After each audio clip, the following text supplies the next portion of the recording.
Hi, so you're embroidering with Cody and Pete. Today I want to go over what to do when you have a thread break, or if you run out of bobbin thread, or if something happens where it can either continue to stitch and you need to go back a few stitches, because this will happen. Things happen. We run out of top thread and don't realize it. We run out of bobbin thread, the machine stops, or a thread may break, thread may shred. It's embroidery. That kind of stuff just happens. So I'm going to show you how to fix it, or basically how to go back a few stitches. So what I'm going to do, I'm going to pretend the machine stopped, or if I detected a problem, I'm going to stop the machine.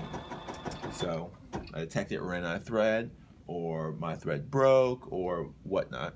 So I stop the machine. And what you'll see on the screen, move it over a little bit. So when I stopped it, this is the screen it stopped at. So I want to go back. So I want to fix my problem. So I want to rethread the machine. So I've got it all ready to go. And then we're going to come to this broken thread button. It's the button with the little thread and the little X. So just click on that. And then you'll come to this screen. This screen shows you where you're at in your design, where the needle currently is. Doesn't mean that's where you stopped.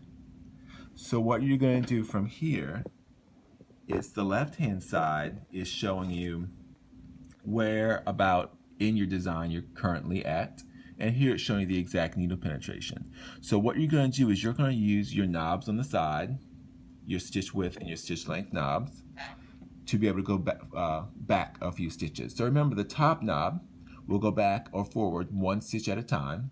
The bottom knob goes about 50 to 60 stitches at a time. So what you're going to want to do is you're going to want to go counterclockwise. So I usually always use the top knob button. And what this is going to do, you'll see it on the, let it do its own thing. You'll see it move on the screen, and it's actually moving back in the hoop. So that's how you'll judge where you've actually stopped picking up stitches, or where the thread actually broke.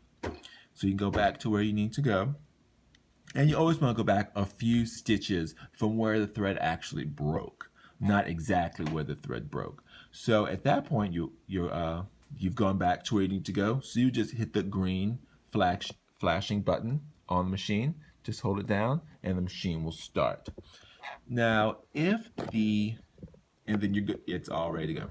Now, if you didn't detect a problem, but the machine did, and the machine stopped, it will automatically come to this screen.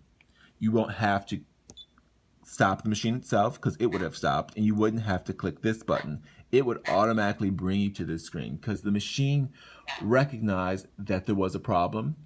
So it knows the customer is going to want and need to fix that problem, and the customer is going to want to go back a few stitches. So it automatically brings you to the screen. So you can just fix your problem, go use your knobs to go back to where it actually picked up the design, where it actually stopped picking up the stitches, and then start the machine up again.